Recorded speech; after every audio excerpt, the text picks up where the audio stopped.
the best train I ride. CC&O is the best train I ride.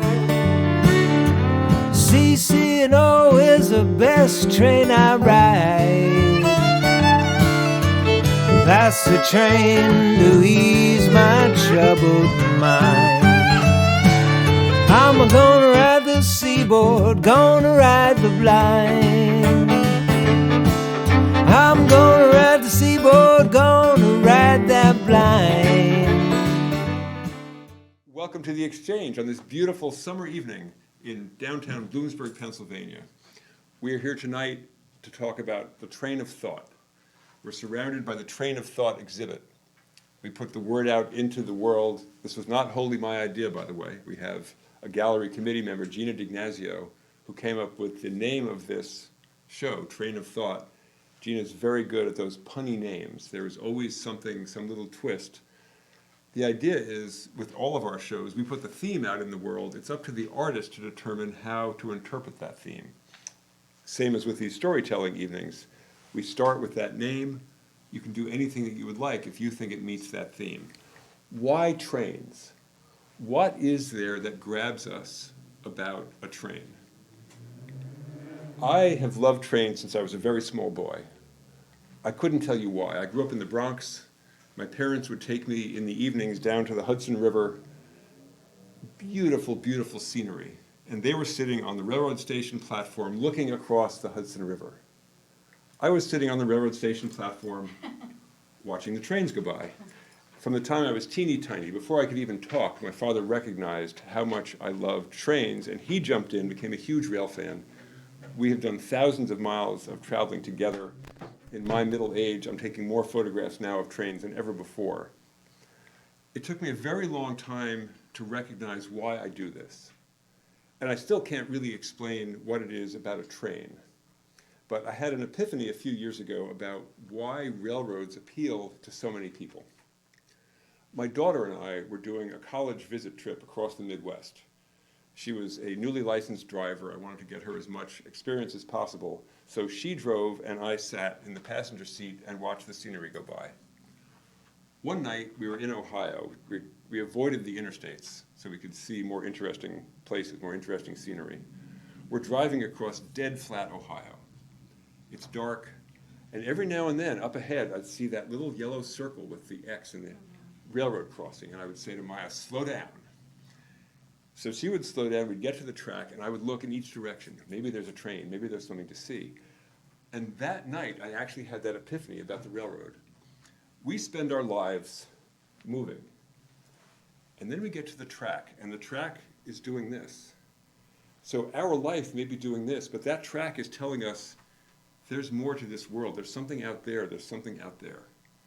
And I think even from the very beginning of railroads, especially in America, there was something about the railroad, about that track. It's different than a road. Sure, people look down the road and they imagine what's somewhere else.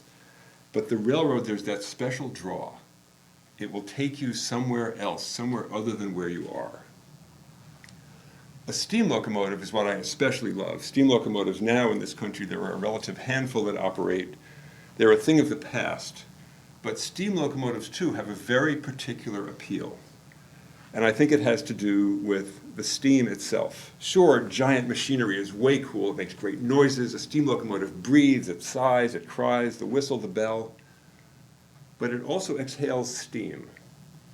And I realized this a few years ago. I was out at the Everett Railroad in western Pennsylvania, a tourist railroad. They run a steam locomotive with some passenger cars. They do Santa trains and Easter trains. The locomotive was sitting at the station platform, and there was a family there, 2 parents and a little girl. And the father at one point picked the girl up so she could look inside the locomotive cab. She was 3, maybe 4 years old. But a moment later, she's at the front of the locomotive where there was steam just slowly, peacefully, calmly leaking out of the locomotive. This big cloud of steam, and the girl is dancing in it. And I realized that steam has an inherent appeal, even if we don't understand it. What I believe is we spend our whole lives under the sky, watching clouds go by. They're unreachable. We can't touch that cloud. But when a steam locomotive exhales that cloud, there it is, right here for us to touch. And that moves us. Again, even without understanding why, there is something inherent, even for a very small child, that is appealing. And I think that's part of the reason that I have spent a lifetime out photographing steam locomotives. They are bringing down to earth the things that we otherwise cannot touch. So with that, I'm going to turn the floor over to Laurie McCants, who will tell us something about her interpretation of train of thought.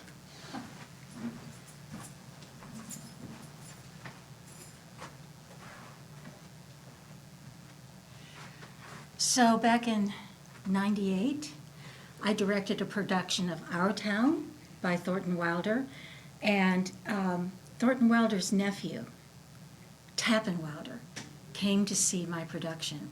I was very honored, and we have been friends ever since. It remains one of his favorite productions of Our Town, and he's seen many. While he was visiting here, he shared with me that he's the literary executor of his uncle's estate. He shared with me that he really appreciates the fact that theaters all over the world do Our Town, Skin of Our Teeth, brilliant, brilliant plays. But he said, I wish someone would do Pullman Car Hiawatha. It's a great little play. It's a one-act. And I went, I know that play, because I'd read it when I was in high school, and I loved it. And a little while later, I was invited to be an artist in residence at a performing arts high school in Hagerstown, Maryland. And the teacher said, what do you want to do? You have a whole semester with my students. And I said, I want to do Pullman Car Hiawatha. And so we ended up spending the entire semester working on this 16-page play. They had read Our Town before I arrived, which they loved. They also read Pullman Car Hiawatha before I arrived. I won't say they hated it, but they were profoundly puzzled by it, because it's a profoundly weird play. It's where Thornton Wilder was trying out his ideas for Our Town and for Skin of Our Teeth. There's a character in Pullman Car Hiawatha that's the stage manager who speaks directly to the audience. The audience is let in on the character's inner thoughts and so on. And it takes place in a Pullman car carriage on the trip from New York to Chicago overnight. And so I said, let's do Pullman Car Hiawatha. And at first the students were like, it's 1931, train car, weird play. By the end of the semester, they were in love with this play. The play itself generated all of these wonderful theme papers, because, as I will tell you, because I have to look it up so that I remember. Let me put my glasses on, too. There we go. My student performers were initially skeptical, but they served as their own dramaturgs, researching and presenting papers for each other on wide-ranging topics. Wilder touches upon in his 16-page play.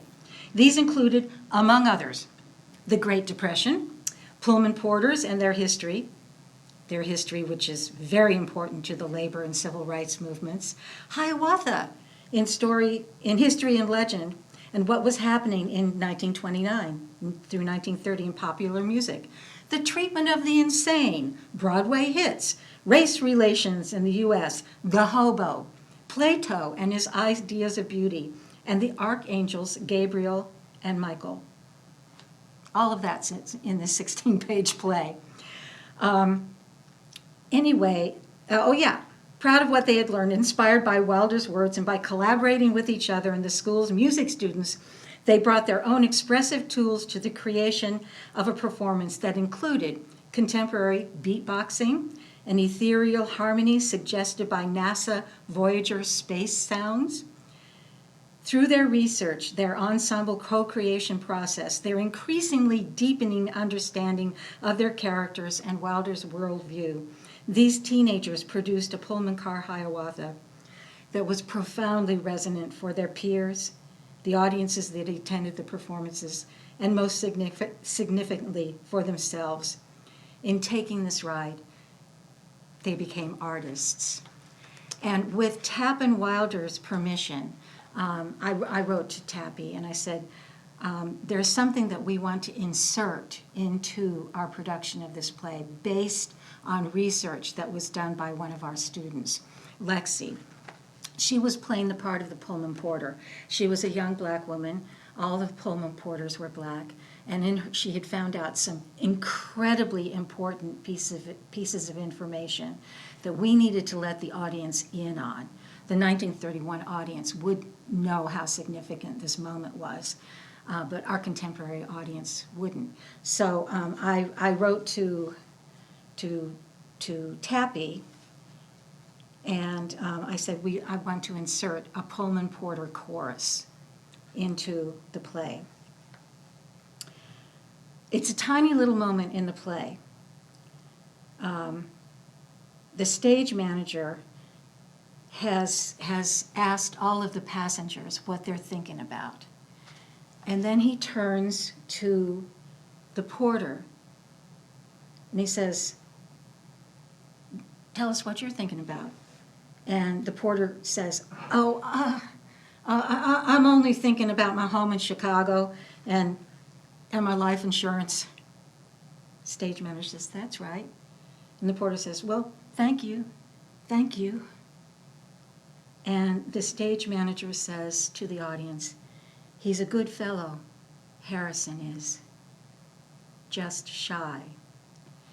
And because Lexi had done her research, she knew this was incredibly significant, that the stage manager calls the porter by his name, because it was the culture that the white passengers all called the porters George, as if they were George Pullman's boys.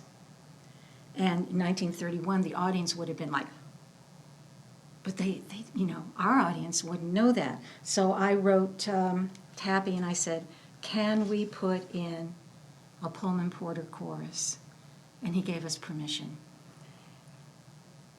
So what happened was, one by one, 4 actors became Pullman porters by putting on a Pullman porter cap and joining in with Lexi, who first started the chorus. We set it up by playing the bass line of Big Bill Brunsey's This Train is Bound for Glory. Big Bill Brunsey was a Pullman porter. So we had the bass line and we had the beat going, and Lexi stepped out, put on her porter cap, and started the chorus. And she was joined by 3 other actors. I'll just read the chorus for you. Porter 1. Shortly after the Civil War, George Pullman sought out former slaves to work on his sleeper cars. Pullman porters served American railroads for 100 years, from the late 1860s until the late 1960s. The pay was very low, but being a Pullman porter was one of the best jobs available for African American men. At the same time, it was also an experience of being stereotyped as the servant class and having to take a lot of abuse. Many passengers called every porter George, as if he were George Pullman's boy, a practice born in the South where slaves were named after their masters. So in this case, porters were seen as servants of George Pullman. I just want to point out, these are Lexi's words from her research paper. Yeah. Porter was expected to greet passengers, carry baggage, make up the sleeping berths, serve food and drinks, shine shoes, and keep the cars tidy. They were expected to always smile, so the porters often called the job, ironically, Miles of Smiles. Porters worked 400 hours a month, or 11,000 miles, sometimes as much as 20 hours at a stretch. They were expected to pay for their own meals, supply their own uniforms, and the shoe polish used to shine passengers' shoes daily. On overnight trips, they were allocated only 3 to 4 hours of sleep, and that was deducted from their pay. It didn't pay a livable wage, but they made a living with the tips they got. The Order of Sleeping Car Conductors was organized in 1918. Members had to be white males. Because the order did not admit blacks, A. Philip Randolph, my hero, A. Philip Randolph organized the Brotherhood of Sleeping Car Porters in 1925 using the motto, "Fight or be slaves." Under Randolph's leadership, the first black union was formed.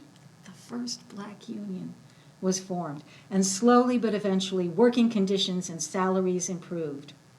Protected by the union, the job of a Pullman porter was one of economic stability and held high social prestige in the African American community.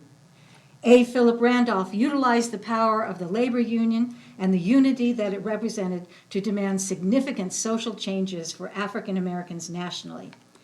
This story is one of ordinary men who did extraordinary things. They demonstrated the meaning of the word brotherhood. These African American men were American heroes. By this point, porters 1, 2, and 4 have 1, 2, 3, and 4 have all donned their porter caps and are performing in unison the Pullman Porter gesture poem. I had the actors all create a gesture poem where you use a gesture for every word of the poem. Then other actors playing passengers began to call out to them, "George!" "Yes, sir." "George!" "Yes, sir." "George!" "Yes, sir." "George!" "Yes, sir." And the stage manager says, "Harrison." "Yes, sir." Stage manager says, "Thank you." The porter says, "Thank you, sir." And the stage manager turns to the audience. "He's a good fella, Harrison is. Just shy."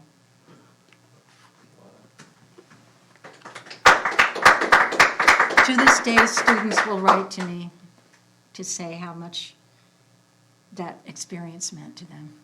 Wow, that's Yeah. wonderful. Thank you so much. Yeah, I'm gonna go home and find that play. It's a great Because play. I love Well done. our town. and Yeah, it's well, good to you'll see how he's trying out all those ideas with this earlier play. Wonderful. Thank you so much. Mr. McCormick. Okay.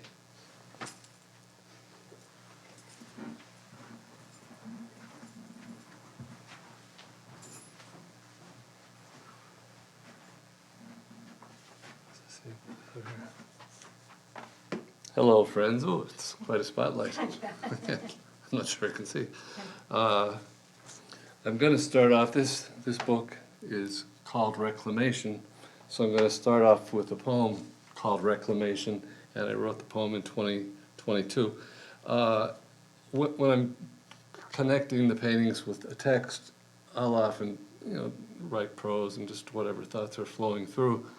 But somewhere along the way, this came out, and it ended up, rather than explain the painting. By the way, this is from a photograph I took. If you're driving between Shenandoah, Pennsylvania and Frackville, Pennsylvania, it's called 924. Off to the left, this scene rests. So there are some coal cars sitting here, some buildings, and I threw in a drag line up here, and then I have the sky and things coming out of the sky, which hopefully suggests some other things. Anyway, that's the picture. So here's the poem. Still, the green grass glows like waving mounds on bouldered fields. The red silt bank atop the yellow paints a pretty picture. Ebony borders glistening down the beam. This chore to sweep up the spill, reface a mountain, refill a hill, succeeded to tidy up the mess, almost, of rusted streams and crystal currents turned orange and blue to entice and enchant on sweet summer days. We came, we conquered, we demarcated borders not intended to erect cemented towers of ice and steel in which we live and die as dust smothered the breathing, and the light too bright swelled the seas. Drag lines don't drift like Ahab's whale. Metal cranes can't fly as Icarus once tried.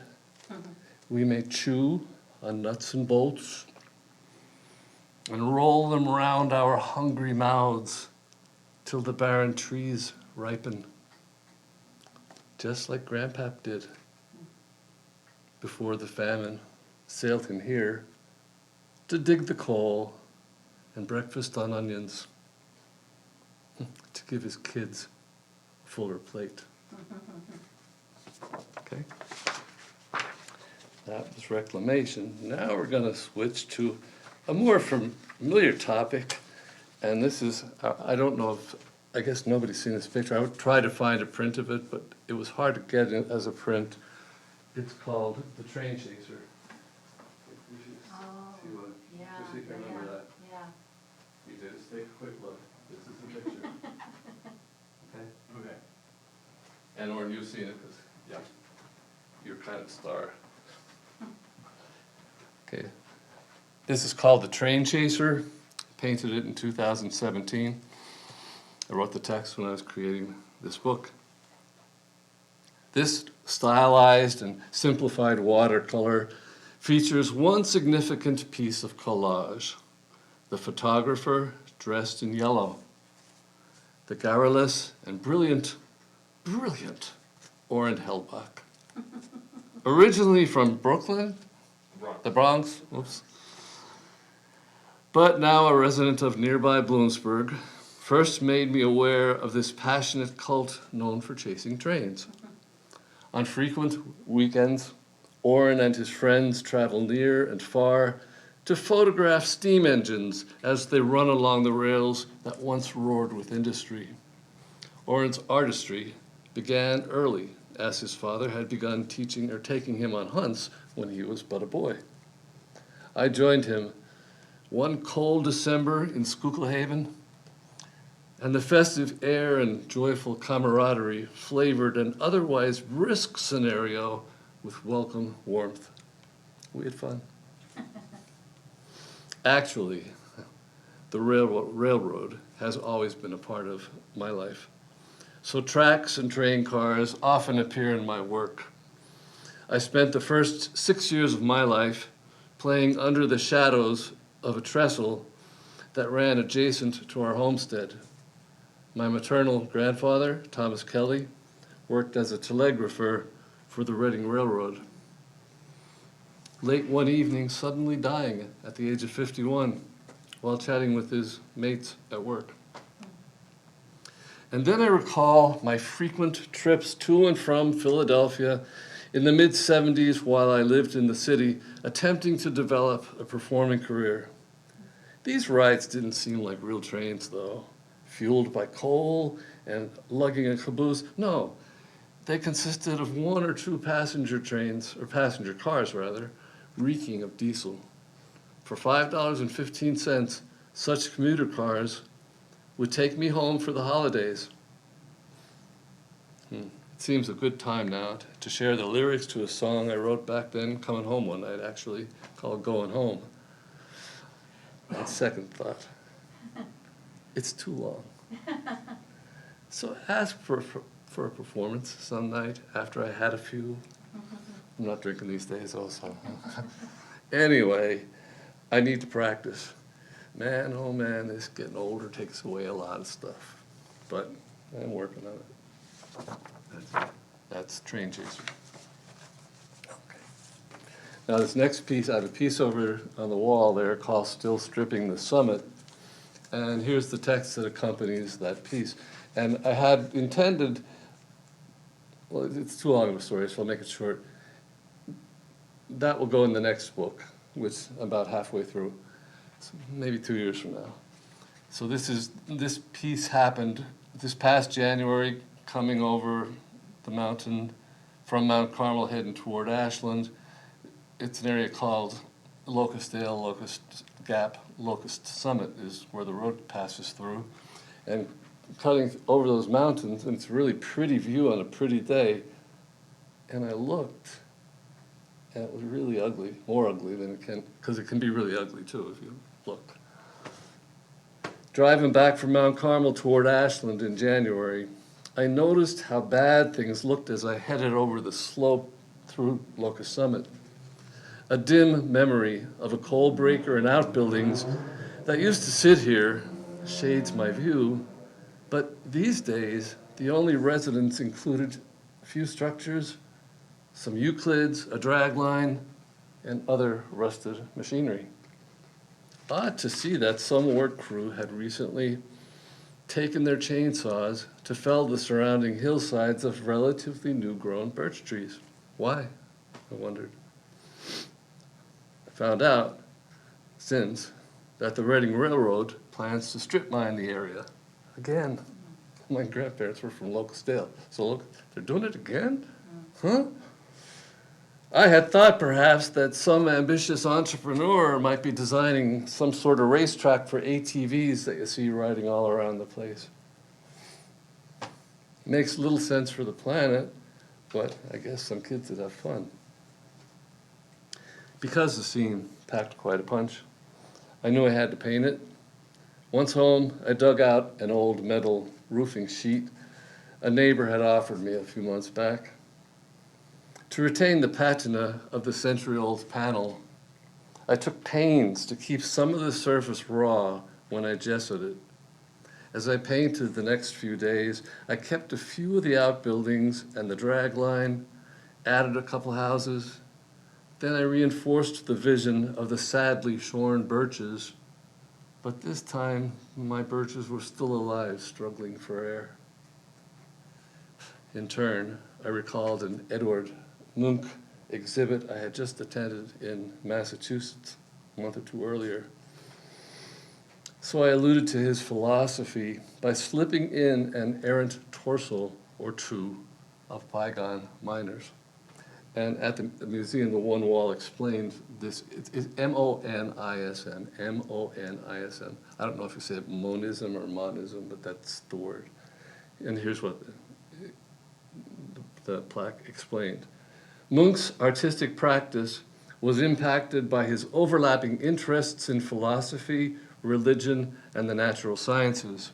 Raised in a staunchly Christian household, Munch's religious views in adulthood were shaped by scientific theories of Darwinian evolution and monism, a philosophical belief that all existence, both organic and inorganic, is unified. The position of humans as part of a cosmic cycle is a recurrent theme in his art, one often associated with his iconic image of modern anxiety, the scream. The artist linked humankind to nature and the cosmos with images of people stretching towards the sun or growing out of the earth. These motifs suggest that everything in nature is intertwined, and there are no clear distinctions between internal and external, material and non-material, living and dead. I've been playing with parallel concepts for years, so carefully look at the painting later and see if you can spot a few figures.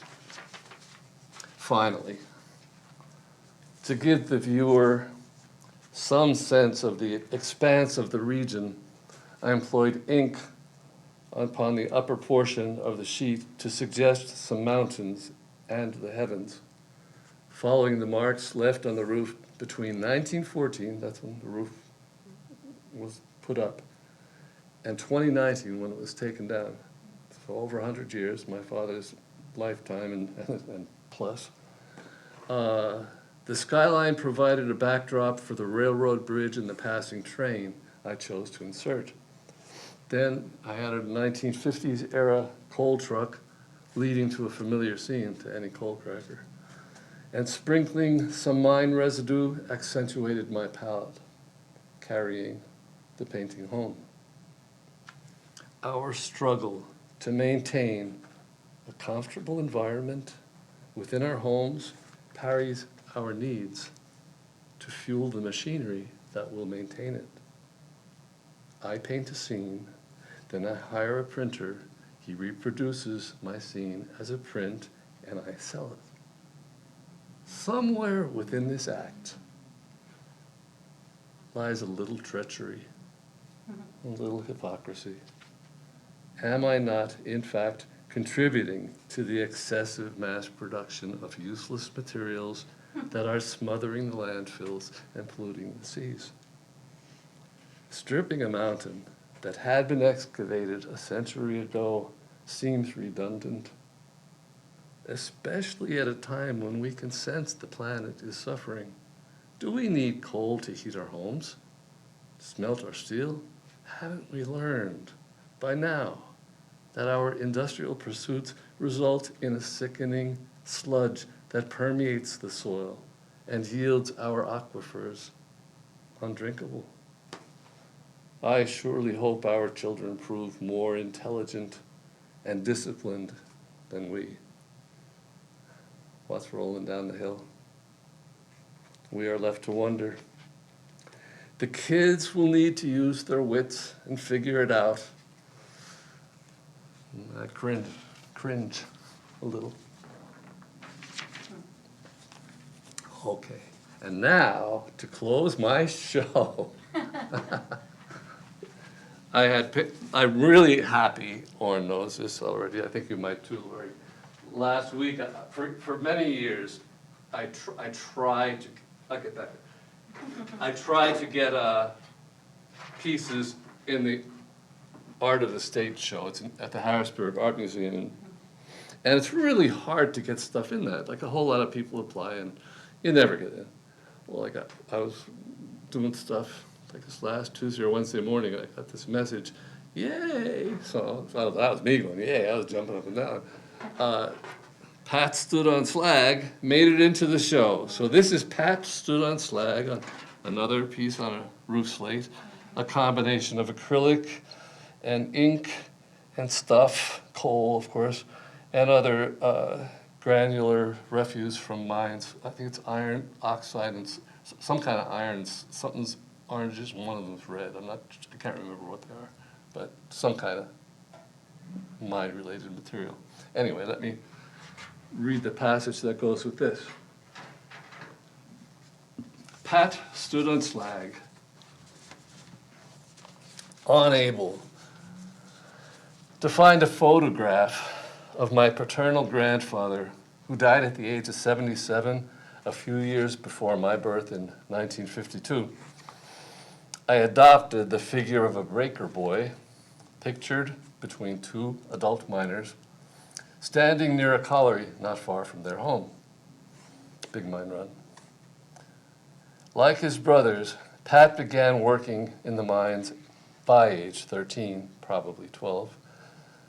His birthday's in January, he would have turned 13, according to the census in 1880. During the years since his family's 1874 arrival here, he appears to have attended a local school. A few decades later, Patrick's signature on his son Donald's death certificate revealed a competent, if shaky, hand.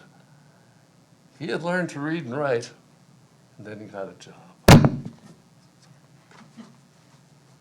Pat Stood on Slag emerged as my first attempt to paint Black Desert heroes. Shifted gears.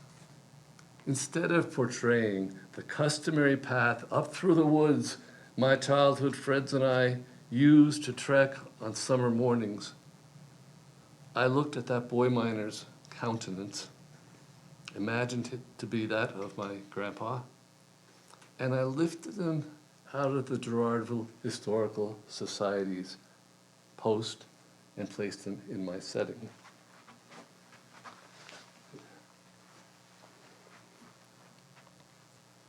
The century-old roofing sheet on which I was painting contributed to the formation of the scene, suggesting the placement of buildings, machinery, and the coal-filled train cars that run along the bottom edges. young Patrick can be detected standing amidst the heaps of slag that would have surrounded his family home in Holmesville. In his memoir, Big Mine Run, Professor Bobinich, a contemporary of my father, reports that the Bast Colliery, located about a quarter mile from the run, served as a workplace for many locals. I quote now, "By 1928, the total shipments of coal from the Bast Colliery was over 9.5 million tons. However, only 6 years later, in the fall of 1934, the Bast Colliery closed down. I wanted the lad's figure to blend in with the coal, the calm, the black dust. I positioned the boy atop a little hill, juxtaposing his diminutive stature amidst the monstrous mountainous enterprise, working to convey some wee portion of his strength and fortitude. As a child, I played on such refuse, while Patrick Henry McCormick and his peers went to work until the work went away. Such was the lot of immigrants and their grandchildren.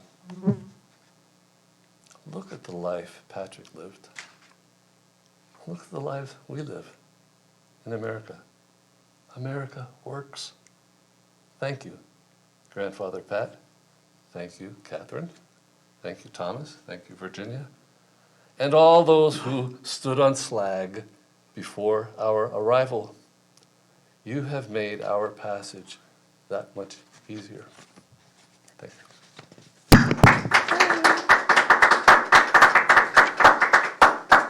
Thank you, thank you, thank you.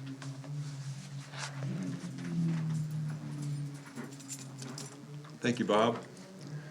So we see that trains and railroading runs through our own lives, or individual lives, runs through the life of America. A lot of people nowadays say, oh, there are no more trains. There are still a lot of trains. We don't, in general, take passenger trains to get anywhere. There are very few of those. Amtrak has a skeletal system across the nation. The last passenger train ran through Bloomsburg 70 years ago. But freight railroads still carry about a third of the freight in America today, vastly more efficiently than they ever did before.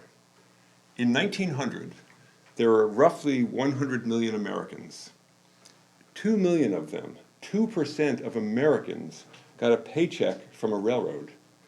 That didn't include all of the people who worked for Western Union or the Bolden Locomotive Works or all of the other ancillary industries that the railroads relied on and made possible. Nowadays, something under 200,000 Americans work for a railroad company. The amount of freight that they carry compared to 1900 is vastly larger, so efficiency per worker has gone up by a factor of at least 1,000. But in the average American's life, the railroads seem invisible, unless they're sitting at a crossing with a train going by, and then they just want it to end so they can get to the other side of the track. A lot of the way I look at railroads is nostalgically. We look to the past, to where railroads had been when they were a thriving industry, when Americans loved them, when they wrote an awful lot of songs about them. There are a handful of songs about barges. There are a fair number of songs about trucks. There are a lot of songs about railroads. Rhonda Vincent, who's a great bluegrass mandolin player and songwriter, wrote a song called The Passing of the Train. In 3 minutes, it tells the entire story of the American railroad and why we love it. I will not sing it, I will recite it. Way back when it all began, with muscle, wood, and steel, mighty men tamed the land with a horse that rode on wheels, broke the heart of the red man, made a name for Jesse James. A mark was left forever by the passing of the train. As a little child, my thoughts ran wild as I clung to Mama's dress. As the train drew near, the engineer waved my fears to rest. He tipped his hat, he pulled the cord, he blew a long refrain. Round midnight, I'd be dreaming of the passing of the train. Clickety-clack, eating up the track, can't you hear that whistle scream? She's letting you know just how she feels with a belly full of steam. All aboard who's going aboard, it'll never be the same. A mark was left forever by the passing of the train. That old caboose, they cut it loose. They ain't gonna bring it back. It sits beside the towns that died along 1,000,000 miles of track. We're always late when we get there, so we'd sooner hop a train. But anyone who's heard that whistle mourns the passing of the train. Thank you all for sharing your trains of thought. All of you, come to the exchange, share what you have. We'll look forward to seeing you here. Thank you much.